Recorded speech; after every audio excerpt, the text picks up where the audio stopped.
ብዙሓት ሰባት ብዓለም ለኸ ደረጃ ቀይሕ ሽጉርቲ ኸቲፎም ናብ ጽማቕ ብምቕያር ኣብ ቆርበት ርእሶም ብምግባር ዝተመለጠ ወይ ድማ ዝማሕመሐ ጸጉሮም ክምልሱ ይፍትኑ እዮም። ገለገሊኦም ውፅኢት ይርእዩ እዮም፣ ገለገሊኦም ድማ ዝኾነ ዓይነት ለውጢ ኣይርእዩሉን። ስለዚ ኣብ ናይ ሎማዓንቲ ቪድዮና እቲ ዝበሃል ዘይኮነ እቲ ሳይንሳዊ ዝኾነ ሓቂ ብዛዕባ ቀይሕ ሽጉርቲ ክንርኢ ኢና። ቀይሕ ሽጉርቲ ንጸጉርና መዓስ እዩ ዝሕግዝ? ከምኡ'ውን ብዙሓት ሰባት ዝጋገይዎ ጌጋታት እንታይ እዮም? ናይ ጸጉር ምርጋፍ ጸገም ንብዙሓት ሰባት ይጸልኡ። ንሰብኡት፣ ንኣንስትዮ፣ ንመናእሰይ እውን ከይተረፈ እዩ ዘጥቅዕ። ተፈጥሮኣዊ መድሓኒታት ከም ጽማቕ ቀይሕ ሽጉርቲ ካልኦት ዝተፈላለዩ ተፈጥሮኣዊ ዝኾኑ መድሓኒታት ኣብ ዝተፈላለዩ ማሕበራዊ ሚድያታት ይርከቡ እዮም። ኣብዚ ግን ገለገሊኦም ርኡይ ዝኾነ ለውጢ ከም ዘምጽአሎም ይዛረቡ፣ ገለገሊኦም ድማ ዝኾነ ዓይነት ለውጢ ከም ዘይብሉ ጥቕሚ ከም ዘይብሉን እዮም ዝዛረቡ። እቲ ሓቂ ግን ኣብ መንጎ እዩ ዘሎ። ካብ መጀመርትኡ ግን እቲ ጸጉሪ ንምንታይ እዩ ዝረግፍ ዘሎ ምፍላጥ ኣዝዩ ኣገዳሲ ዝኾነ ነገር እዩ። ኣብ መወዳእታ እዛ ቪድዮ ቀይሕ ሽጉርቲ ንጸጉርና ብኸመይ እዩ ዝጠቅም? መን እዩ ካብዚ ዝጥቀም? ሳይንሳዊ ዝተረጋገጹ ሕክምናታት ምርጋፍ ጸጉሪ ወይ ድማ ምምላጥ ጸጉሪ ጽማቕ ቀይሕ ሽጉርቲ እውን ኣድላይ እንተኾይኑ መን እዩ ክጥቀመሉ ዘለዎ? ብኸመይ እዩ ኣብ ጥቕሚ ዝውዕለሉን ካልኦትን ክንርኢ ኢና። እዚ ጥዕናኹም ተውሕስሉ ቻናልኹም ዶክተር ማይና ሄልት ቻናል እዩ። ሰናይ ምክትታል። ቀይሕ ሽጉርቲ ኣብ ጸጉርና ይሰርሕ ድዩ ኣይሰርሕን ንምፍላጥ መጀመርታ ጸጉርኹም ከመይ እዩ ዝዓቢ ክንፈልጥ ይግባእ። ኣተዓባብያ ጸጉሪ 3 ደረጃታት እዮም ዘለውዎ።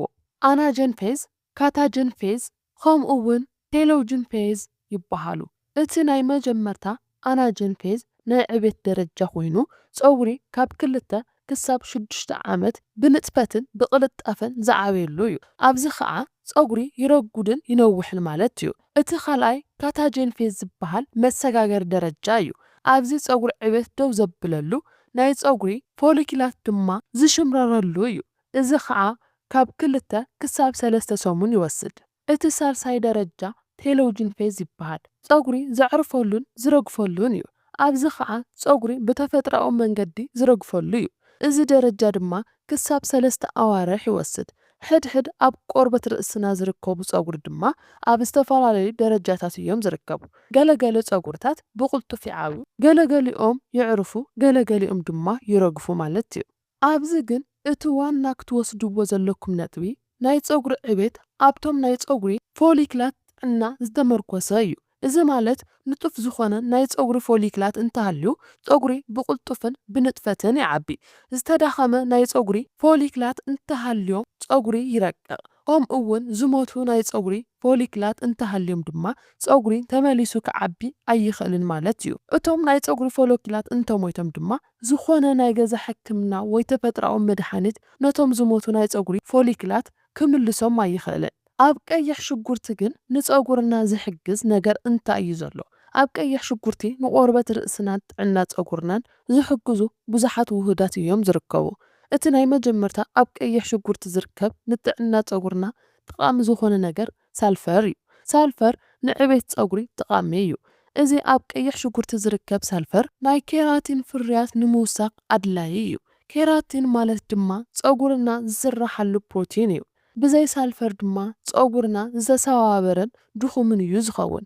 እቲ ካልኣይ ንጥዕና ጸጉርና ጠቓሚ ዝኾነ ኣብ ቀይሕ ሽጉርቲ ዝርከብ ውህድ ድማ ካርሰቲን ዝበሃል እዩ። እዚ ከዓ ሓያል አንቲኦክሲዳንት ኮይኑ ነቶም ናይ ጸጉሪ ፎሊክላት ይከላኸል፣ ብፍሪ ራዲካል ከይጥቅዑ ዝገብርን እዩ። ቀይሕ ሽጉርቲ ፀረ ባክቴርያ ባህሪ እውን ኣለዎ። በዚ መሰረት ናይ ቆርበት ርእስና ረኽሲ ንምንካይ ይሕግዝ እዩ። ምክንያቱ ረኽሲ እውን ጸጉርና ካብቶም ከዳኸሙ ክሰባበሩን ዝገብሩ ነገራት ሓደ እዩ። ዋሕዚ ደም ከማሓይሽ እንተሎ ድማ እቶም ናይ ጸጉሪ ፎሊክላት እኹል ዝኾነ ንጥረ ነገራት ይረኽቡ ማለት እዩ። እዞም ኩሎም ኣብ ውሽጢ ቀይሕ ሽጉርቲ ዝርከቡ ንጥረ ነገራትን ውህዳትን እዮም ንጥዕና ጸጉርና ቆርበት ርእስናን ናይ ባዕሎም ዝኾነ ኣበርክቶ ዘለዎ።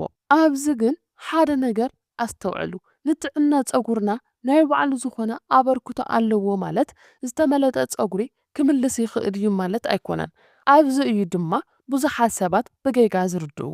ብዙሓት ሰባት እዞም ዝጠቐስናዮም ጥቕምታት ይረክብ እሞ ንጥዕና ጸጉርናን ቆርበት ርእስናን ከምዚ ዝኣክል ጥቕሚ እንተሃልይዎ ፀጉሪ እውን ክምልስ ይኽእል እዩ ኢሎም ይሓስቡ። እዚ ግን ዓብዪ ጌጋ እዩ።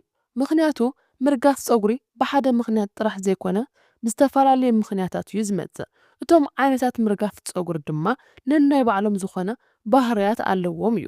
እቲ ምክንያት ምርጋፍ ፀጉሪ እንተተረዲእና ድማ ቀይሕ ሽጉርቲ ነቲ ዝረገፈ ፀጉሪ ይሕግዝ ድዩ ኣይሕግዝን ንምፍላጥ ቀሊል እዩ። ስለዚ ናብቶም ዓይነታት ምርጋፍ ፀጉሪ ክንመጽእ ከለና ምርጋፍ ፀጉሪ ኣብ ክልተ እዩ ዝመቀል። እቲ ሓደ ጊዜያዊ ምርጋፍ ፀጉሪ እዩ። እቲ ካልኣይ ድማ ብዘርኢ ዝፍጠር ምርጋፍ ፀጉሪ ወይ ድማ አንድሮጀኔቲክ አሎፔሽያ ዝበሃል እዩ። እቲ ጊዜያዊ ምርጋፍ ፀጉሪ ብጭንቀት፣ ብሕማም፣ ብድኹም ዝኾነ ኣመጋግባ፣ ብመድሃኒታት ናይ ሆርሞናት ለውጥታትን እዩ ዝመጽእ። ኣብዚ እቶም ናይ ፀጉሪ ፎሊኩላት ኣለዉ እዮም ኣይሞቱን ማለት እዩ፣ ግን ድማ ኣዝዮም ድኹማት እዮም። ኣብ ከምዚ ዝበለ ኣጋጣሚ ጽማቕ ቀይሕ ሽጉርቲ ንምምላስ ፀጉሪ ክሕግዝ ይኽእል እዩ። ብኸመይ እንተዳኢልኩምኒ ጥዕና ቆርበት ርእስና ንኽሕሉ ብምግባርን ነቶም ዝደኸሙ ናይ ፀጉሪ ፎሎኪላት ንኽበራበሩ ብምግባርን እዩ። እቲ ካልኣይ ዓይነት ምርጋፍ ፀጉሪ ብዘርኢ ዝፍጠር ምርጋፍ ፀጉሪ ወይ ድማ አንድሮጀኔቲክ አሎፔሽያ ዝበሃል እዩ። እቲ ኣዝዩ ልሙድ ዝኾነ ምርጋፍ ፀጉሪ እዩ። እዚ ዓይነት ምርጋፍ ፀጉሪ ብቐንዱ ቅድሚት ክፋል መስመር ፀጉርና እዩ ዘጥቅዕ። ናይዚ ምክንያት ድማ ዳይሃይድሮ ቴስቶስትሮን ዝበሃል ሆርሞን እዩ ዲኤችቲ። ግን እንታይ እዩ ዝገብር? ዲኤችቲ ነቶም ናይ ፀጉሪ ፎሎኪላት ንኽሸማረሩ እዩ ዝገብር። ቀጻሊ ፀጉርና ንኽረቅቕ ይገብር። ኣብ መወዳእታ ድማ ናይ ፀጉሪ ዕቤት ደው ንኽብል ይገብር ማለት እዩ። እቶም ናይ ፀጉሪ ፎሎኪላት እንተሞይቶም ግን ዝኾነ ዓይነት ናይ ገዛ መድሃኒት ወይ ተፈጥሮኣዊ መድሃኒት ንቀይሕ ሽጉርቲ ሓዊስኻ ክመልስዎ ኣይኽእሉን ማለት እዩ። ቀይሕ ሽጉርቲ ንኩሉ ሰብ ኣይሰርሕን ማለት ኣይኮነን። ሓደ ሰባት ቀይሕ ሽጉርቲ ንዕቤት ፀጉሪ ወይ ድማ ዝተመለጠ ፀጉሪ ንምምላስ ሓጋዚ እዩ ይብሉ እዮም። ምክንያቱ ግን ብጌጋ ረድኢት ስለ ዝርድእዎ እዩ። እቲ ጊዜያዊ ዝኾነ ምርጋፍ ፀጉሪ ከጋጥም እንተሎ ዘይሩ እቲ ፀጉሪ ምምላሱ ኣይተርፍን እዩ። እቲ ካልእ ድማ ቀይሕ ሽጉርቲ ንጥዕና ቆርበት ርእሲ ስለ ዘመሓይሽ ኣብ ቆርበት ርእሲ ዝርከቡ ቅልል ዝበሉ ረኽስታት ፎሮፎርን ነድርን የጉድል እዩ። እቲ ካልእ ድማ ፕላሴቦ ኢፌክት እዩ። እዚ ፕላሴቦ ኢፌክት ዝበሃል እቶም ሰባት ቀይሕ ሽጉርቲ ፀጉረይ ክምልሰለ እዩ ኢሎም ይኣምኑ እሞ ብቐጻልነት ተስፋ ብዘይምቑራጽ ስለ ዝገብርዎ እዩ። ስለዚ እቲ ናይ መጀመርያ ደረጃ ምርጋፍ ፀጉሪ ከጋጥመኩም እንተሎ ማለት እውን እቶም ናይ ፀጉሪ ፎሎኪላት ዘይሞቱ ወይ ድማ ዝተዳኸሙ እንተኮይኖም ጽማቕ ቀይሕ ሽጉርቲ ብዝተወሰነ ደረጃ ነቶም ዝተዳኸሙ ናይ ፀጉሪ ፎሊኪላት ከለዓዕሎም ይኽእል እዩ። ኣብዚ ጽማቕ ቀይሕ ሽጉርቲ ጥቕሚ ኣለዎ እዩ፣ ግን ድማ ውስን ከከም ኩነታቱ ዝተፈላለየ እዩ። ኣብዚ ዝተኻየዱ ዝተፈላለዩ መጽናዕትታት ኣለዉ እዮም። ንኣብነት ኣብ 2002 ዝተኻየደ መጽናዕቲ ከም ዘርአዮ ነቶም አሎፔሽያ አሪየታ ዝበሃሉ ዓይነት ምርጋፍ ፀጉሪ ዘለዎም ሰባት ሓጋዚ ከም ዝኾነ ተፈሊጡ እዩ። እዚ ዓይነት ምርጋፍ ፀጉሪ ሕማም ናይ ምክልኻል ዓቕሚ ስርዓትና ብጌጋ ነቶም ናይ ፀጉሪ ፎሎኪላት ከጥቅዕ እንተሎ ብሃንደበት ከበብትን ልሙፃትን ነጠብጣብ ኣብ ቆርበት ርእስና ኣብ ጭሕሚ ከምኡ እውን ኣብ ካልኦት ፀጉሪ ዝበቁልሉ ቦታታት ክፍጠር እንተሎ እዩ። እዚ መጽናዕቲ ግን ዱርትነት ኣለዎ እዩ። ምክንያቱ ነቶም ብዘርኢ ምክንያት ምርጋፍ ፀጉሪ ዘጋጥሞም ሰባት ዘጠቃልላ ኣይነበረን። ስለዚ ኣብዚ ጽማቕ ቀይሕ ሽጉርቲ ኣብ ዝተወሰነ ኬዛት ይጠቅም እዩ። ነቶም ብዘርኢ ምክንያት ናይ ፀጉሪ ምምላጥ ዘጋጥሞም ሰባት ግን ኣይጠቅምን ማለት እዩ። ብዘርኢ ምክንያት ምርጋፍ ፀጉሪ ወይ ድማ ምምላጥ ፀጉሪ ኣጋጢሙኩም ቀይሕ ሽጉርቲ ትጥቀሙ እንተኮይንኩም ብስልጣነ ብቀጻልነት ምርጋፍ ፀጉሪ እንዳቀጸለ እዩ ዝኸይድ። እዚ ግዜ ብዝወሰደ ቁጥሪ ድማ እቶም ናይ ፀጉሪ ፎሎኪላት እንዳሞቱ ይመጹ።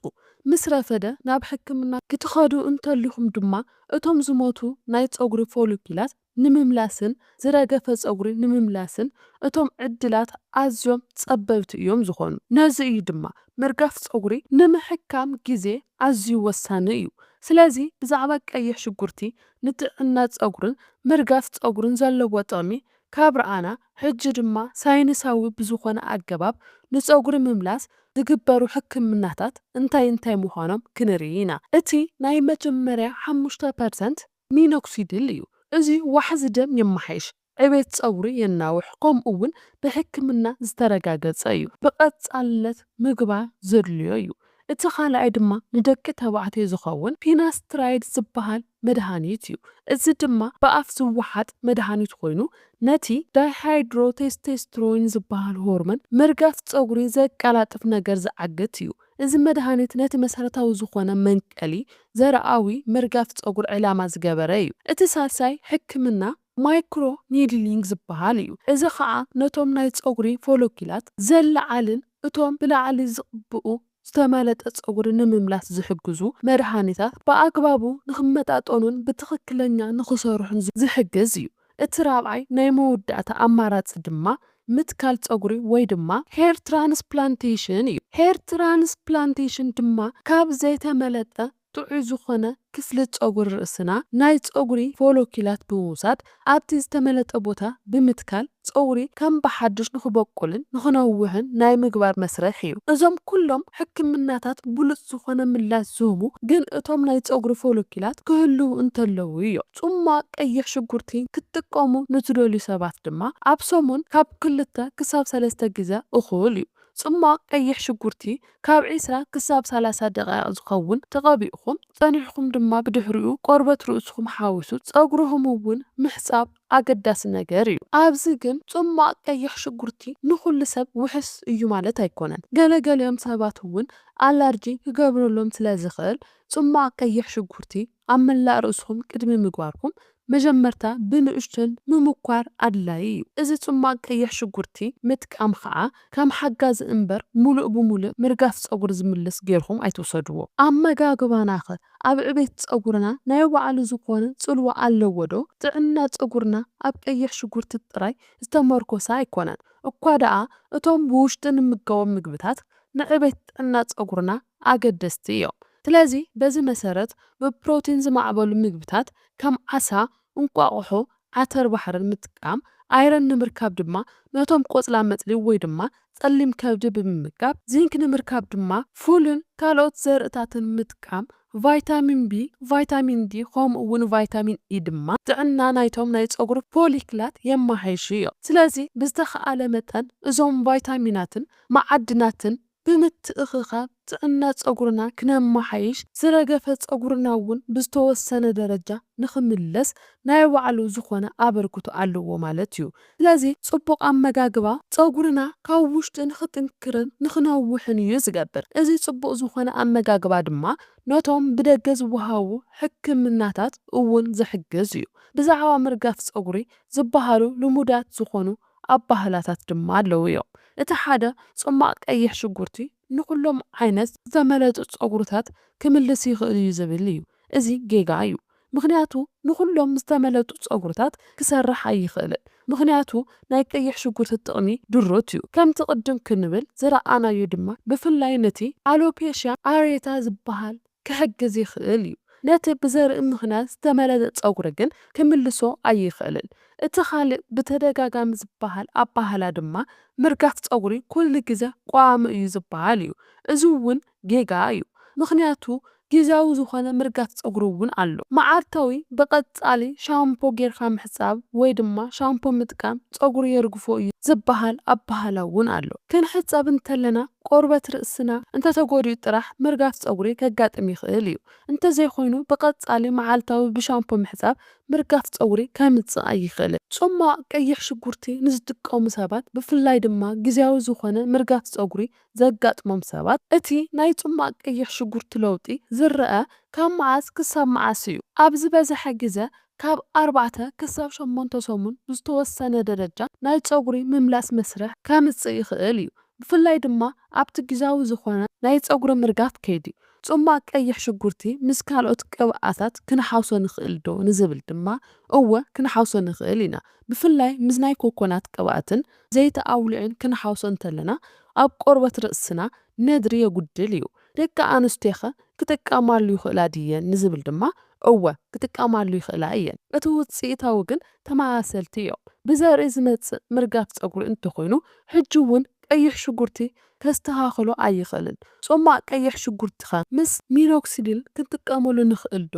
እወ ሕጂ እውን ክንጥቀመሉ ንኽእል ኢና። ግን ድማ ቅድሚ ምጥቃም ምጅማርና ፈተነ ምግባርን ምስ በዓል ሞያ ምምኻር ኣድላይ ነገር እዩ። ብሓፈሻ ግን ጽማቕ ቀይሕ ሽጉርቲ ጥዕና ቆርበት ርእሲ ንምምሕያሽ ይጠቅምን ነቶም ዝተዳኸሙ ናይ ፀጉሪ ፎሎኪላት እውን ንኽነቓቕሑ ይሕግዝን እዩ።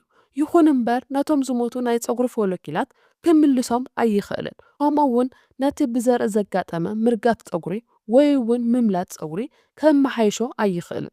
ብቁዕ ዝኾነ ሕክምና ንምርካብ ድማ እቶም ሳይንሳዊ ዝኾኑ ምርጋፍ ፀጉሪ ንምምላስ ዝሕግዙ ነገራት ምጥቃምን ብኣግኡ ገና ካብ መጀመርታ ክጅምር እንተሎ ፈሊጥና ቁልጡፍ ዝኾነ ስጉምቲ ክንወስድ እንተለና ድማ ፀጉርና ቀልጢፍና ንኽንምልሶ እቶም ዝተዳኸሙ ናይ ፀጉሪ ፎሎኪላት ድማ ናብቲ ቋሚ ዝኾነ ፀገም ምርጋፍ ቅድሚ ምምርሖም መፍትሒ ንረኽበሎም ማለት እዩ። እዛ ቪድዮ ብዛዕባ ጽማቕ ቀይሕ ሽጉርቲ ኣብ ጥዕና ፀጉርና ዘለዎ ረብሓን ዝረገፈ ፀጉሪ ንምምላስ ዘለዎ ጥቕምን ብሓፈሻ ግልጽ ዝኾነ ሓበሬታ ረኺብኩምሉ ክትኾኑ ተስፋ ይገብር። እዛ ቪድዮ ላይክ ክትገብርዋ እንተለኹም እዚ ሓበሬታ ናብ ብዙሓት በፂሑ ንብዙሓት ስለ ዝረብሕ ላይክ ምግባር ነዚ ቻናል ሓደሽቲ እንትኾንኩም ድማ ሰብስክራይብ ብምግባር ኣብ ቀጻሊ ዝዝርግሑ ጠቐምቲ ዝኾኑ ጥዕና ሓበሬታታት ቀልጢፎም ንኽበጽሕኩም ግበሩ። እዚ ጥዕናኹም ተውሕስሉ ቻናል ዶክተር ማይና ሄልዝ ቻናል እዩ። ኣብ ቀጻሊ እውን ብተመሳሰልቲ ጠቐምቲ ዝኾኑ ሓበሬታታት ክንራኸብ ኢና።